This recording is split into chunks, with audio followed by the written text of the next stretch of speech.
တလန်တာရဲ့ဘရာဇီးကွင်းလဲလူအီတာဆန်ကိုကျွန်တော်မန်ချက်စတာယူနိုက်တက်ကပေါင်35-40တန်းဝန်းကျင်နဲ့ခေါ်ယူဖို့သဘောတူညီမှုရရှိထားပြီလို့လည်းသိရတယ်။သူကနောက်ထပ်ဆေးစစ်ဖို့ပဲကြံတော့တယ်လို့သိရတယ်။တကယ်လို့ခေါ်ယူခဲ့လို့ရှိရင်ဒါဟာမိုက်ကယ်ကာရီရဲ့လက်ထက်မှာပထမဦးဆုံးသောခေါ်ယူမှုလို့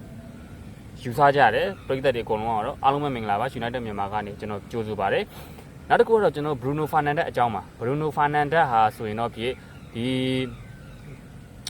United CEO ကျွန်တော်တို့ CEO ကနေပြီးပြောထားတာပေါ့တကယ်လို့ Bruno Fernandes ကိုအသင်းမှာဆက်ရှိနေစဉ်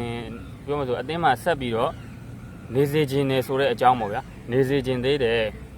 ဒါပေမဲ့ तू ကဒီယာဒီအကုန်ဒီပြောမှဆိုဗျာဒီအခြေအနေကမတည်ငြိမ်သေးဘူး Bruno ရဲ့အခြေအနေကဘာမှမသိသေးဘူးစာချုပ်တက်တန်းတွေကဒါပေမဲ့အခုချိန်မှာတော့သူတို့စာချုပ်ကိစ္စဆွေးနွေးမေးမြန်းမှုတွေကိုလည်းယာယီရဆိုင်ထားတယ်လို့သိရတယ်ဒါပေမဲ့ဘရူနိုကရှေ့ဘိုင်းမှာကျွန်တော်တို့ဘလို့လာမလဲဆိုတော့တိကျပြောလို့တော့မရဘူးစာချုပ်မချုပ်သေးဘဲနဲ့ယာယီရဆိုင်ထားတာတော့အကုန်လုံးတည်ပြီးသားဖြစ်မှာပါ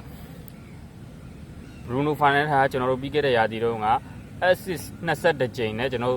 စံချိန်ယူခဲ့ပြီး United ရဲ့အကောင်းဆုံးကစားသမားတွေထဲမှာစိန်ရင်းဝင်နေတာပဲဖြစ်ပါတယ်နောက်တစ်ခုကတော့ကျွန်တော်တို့ဝမ်ဟန်ရဲ့ကွင်းလင်လူအီလီယန်အန်နာဆန်ကိုမန်ချက်စတာယူနိုက်တက်ကခေါ်ယူဖို့စိတ်ဝင်စားခဲ့တယ်ဆိုပေမဲ့ဝဟန်သင်းဘက်ကပေါင်တန်း80ဝန်းကျင်လောက်ထိမြင်မာလိုက်တယ်လို့ကျွန်တော်တို့သိရတယ်။ပေါင်တန်း80လောက်ဆိုတာကနင်းတော့တဲ့ပမာဏတော့မဟုတ်ပါဘူး။ပေါင်တန်း80ဝန်းကျင်လောက်ထိမြင်မာလိုက်တယ်ဆိုယူနိုက်တက်ဘက်ကသူတို့စိတ်ဝင်စားနေတဲ့လူပဲပြောင်းမလားဒါမှမဟုတ်တန်း80ဝန်းကျင်ထိလိုက်ပြီးခေါ်ယူမလားဆိုတာကိုတော့ကျွန်တော်တို့နောက်ထပ်စောင့်ကြည့်ရမယ်။နောက်ထပ်သတင်းတစ်ခုကမန်ချက်စတာယူနိုက်တက်ရဲ့ဝိုင်းကိုသမားကြီးတွန်ဟန်တန်ဆိုရင်တော့ကျွန်တော်တို့မန်ချက်စတာယူနိုက်တက်နဲ့နောက်ထပ်တစ်နှစ်စာချုပ်တက်တန်းတိုးလိုက်ပြီလို့သိရတယ်။နောက်လာမယ့်ရာသီမှာလည်းတွန်ဟန်တန်မန်ချက်စတာယူနိုက်တက်မှာအတွေ့အကြုံရှိကိုသမားအဖြစ်ဆက်လက်ရှိနေသွားမယ်လို့ကျွန်တော်သတင်းတွေရသိရတယ်။နောက်ထပ်သတင်းတစ်ခုကဂျာမန်ဘွန်ဒက်လီဂါကလပ်ဟော့ဖန်ဟိုင်းရဲ့တောင်ပန်ကစားသမားကျွန်တော်တို့ဘာဇူမာနာတူရေးကိုမန်ချက်စတာယူနိုက်တက်ဘက်ကစိတ်ဝင်စားနေတယ်ဆိုတော့သတင်းတွေကျွန်တော်တို့ထွက်နေတယ်အားလုံးကိုအထူးကျေးဇူးတင်ရှိပါတယ်ဒီကနေ့သတင်းကတော့လောက်ပါပဲညနေပိုင်းမှာကျွန်တော်တို့ပြန်ဆုံပါပဲ channel လေးကို subscribe လုပ်သားရင်တင်လုပ်ပေးကြပါအောင်အားလုံးကိုကျေးဇူးအများကြီးတင်ပါတယ်နောက်ပြီးတော့ကျွန်တော်တို့ Bruno Fernandes ဟာသူစာချုပ်တက်တန်းယာယီရဆိုင်ထားတဲ့ကိစ္စနဲ့ပတ်သက်ပြီးတော့ဘာမှအဖြစ်ပေါ်လာသေးတာမဟုတ်ပါဘူးအဖြစ်ပေါ်လာခဲ့ရင်လည်းကျွန်တော်ချက်ချင်းသတင်းတင်ပေးပါမယ်